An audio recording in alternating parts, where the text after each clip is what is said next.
என்ன எழுதியிருக்கோமோ அது நரேஷனுக்கு போகும்போது 10% குறையலாம், இல்லை கூடலாம்.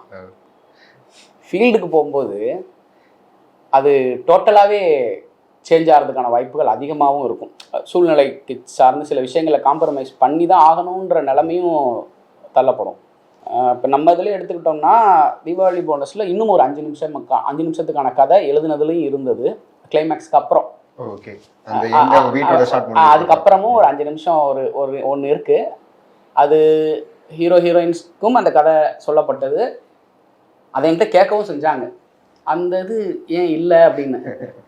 பட் எனக்கு இல்லை போல அந்த முடிவு எனக்கு அந்த இடத்துல அதுக்கு மேலே அவங்க எப்படி வேணால் இருந்திருக்கலாம்.